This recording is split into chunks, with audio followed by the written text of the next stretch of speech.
जब इस स्टोरी अरे डाले लू फेसबुक पे, देखा एगो बात बतावत नहीं, फेसबुक का स्टोरी पर ढेर नाच करे वरे के न चाहिए। सलाई बड़ा जल्दी अपडेट करेला लइकवा कहता, लेकिन जब डाले लू तो पागल हो जाइला। डलवावे लू तो स्टोरी डाला जाता है, डलवाया नहीं जाता है, अंधा टाइप का। कह के ना डलवावे।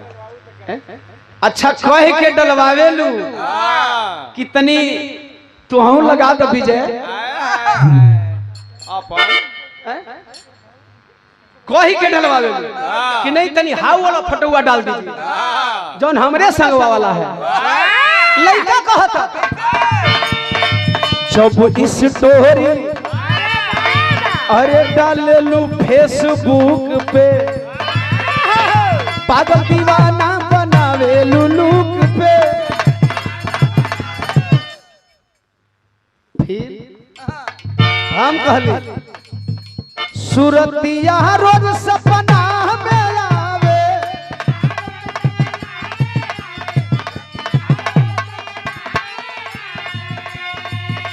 सूरतिया रोज सपना में आवे, गोरी हो तो हर बीपी बढ़ावे, गोरी हो तो हर। एगो लइकवा अब मजा खातिर हम सजा ना भुगतब, तू लोग इहो जानता कि रात भर में एके बेर हिलाइला, दोबारा हिलबो ना करी। ए दोहरिया दिल बनी भैया हमार सम्मान्य गुड्डू लड़का लिखा था, तोहर रील दिल गिल हमर कैले बा, आँख अखिया के निदिया चुरैले बा,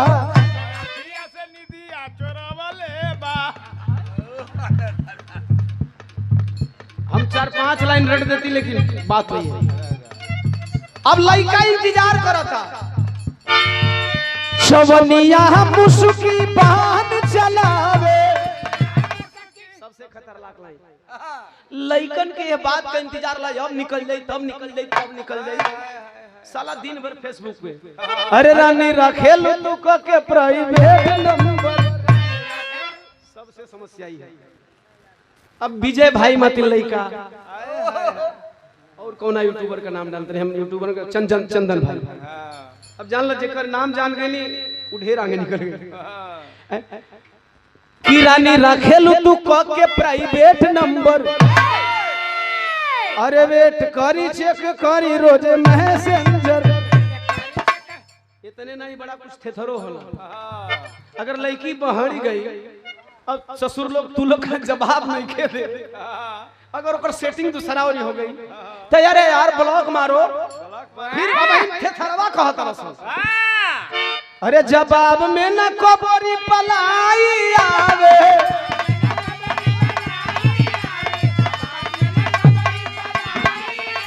अब दुगो हो गए, एगो हमरे संजय टेंट हाउस लाइट सब। अरे गर्मी में भौजी गरमाइल बड़ू का हो,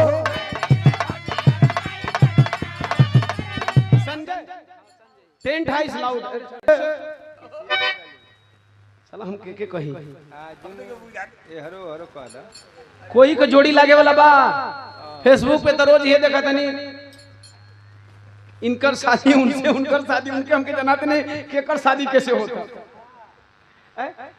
तो अगर शादी हो गई तो हम पूछिए, अब टेंशन वाली बात होता।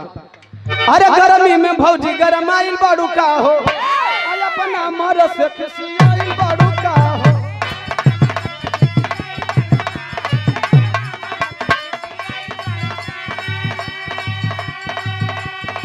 तब शिल्पी कहा था रे तेले बाबू बिगाड़ी वाला मुआ,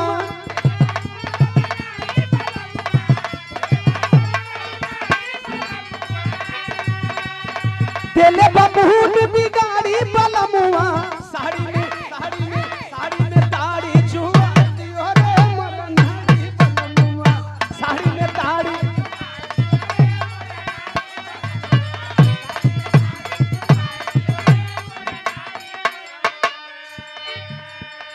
खेल गई खेला खिलाड़ी बलमुआ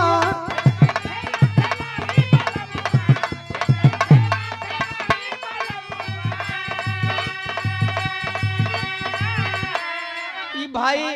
और एक्चुअली मैं इतना ही कहूंगा, गुरु की छत्र छाया हमेशा अपने शिष्यों पे होनी चाहिए, बस इतना ही। अब खेल गई खेला खिलाड़ी बलमुआ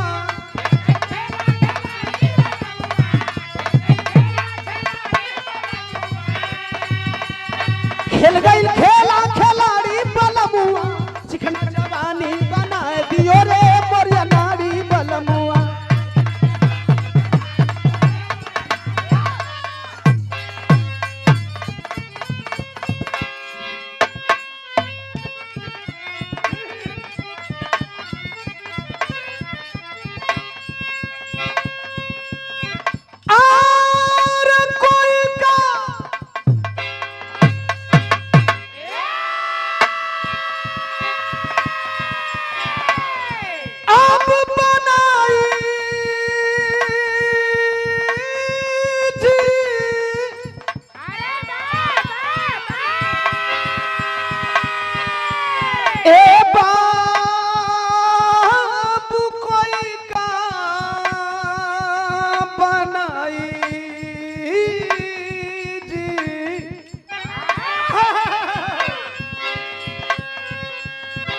भीम जी बनवले हो जवन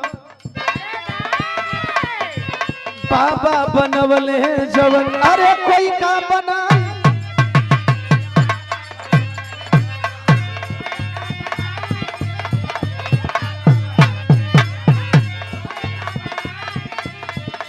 बड़े भैया